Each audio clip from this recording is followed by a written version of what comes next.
Welcome back to another episode of The Anxious Golfer. This is Golf for Beginners by a Beginner. Now, today I'll be taking you to the driving range with me and sharing 3 of my biggest anxieties about going to the driving range. Now, the first anxiety I face at the driving range is getting that bucket and putting it on the ball machine and not spilling the balls everywhere. Guess what I did?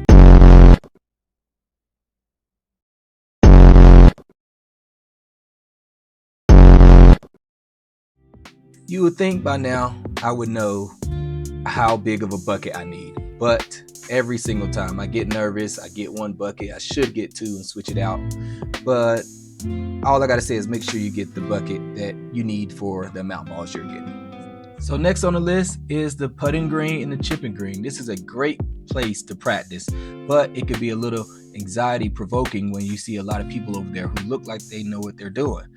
So for me, if I see a lot of people, I tend to avoid it. But today, there was only one guy there, so I figured I'd go get some practice in. I always try to hit the chipping or putting green before or after I'm doing some driving range, just to get that practice in. It's very important practice. You're gonna need it on the course, and this is the best place to practice it.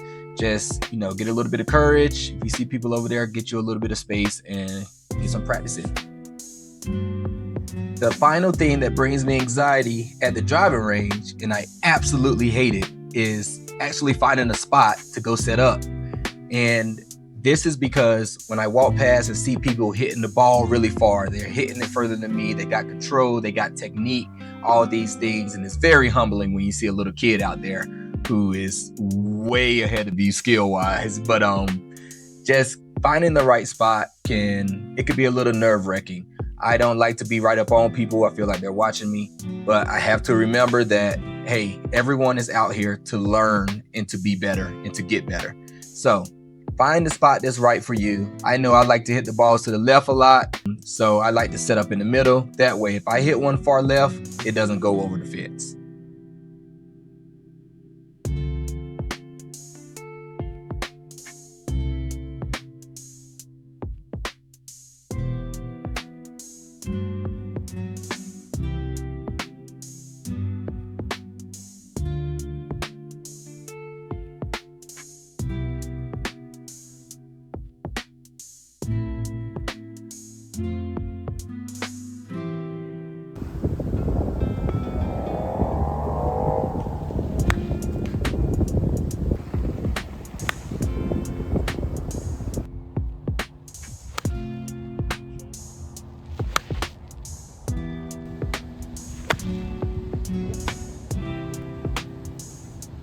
Don't forget that you came out here to practice some stuff and try some new things. So all those videos on YouTube that you've been watching, this is the time to try some of those new techniques and see what works for you and what doesn't work for you.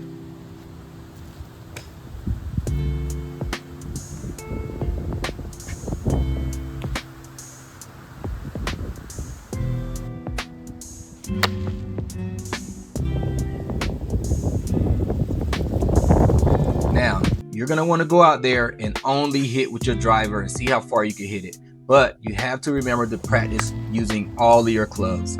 This time is going to help you figure out your distances. So if you need to hit 100 yards, you're going to start learning, okay, this club gets me there. If I need 150 yards, this club gets me there. This is my favorite club. I like the control I have with this club. You're going to learn all the different things you need to learn about your clubs during this time. So yes, get some driving practice in, but make sure you're practicing with each one of your clubs, your irons, your hybrids, all that stuff, so that you know exactly what each club is going to give you.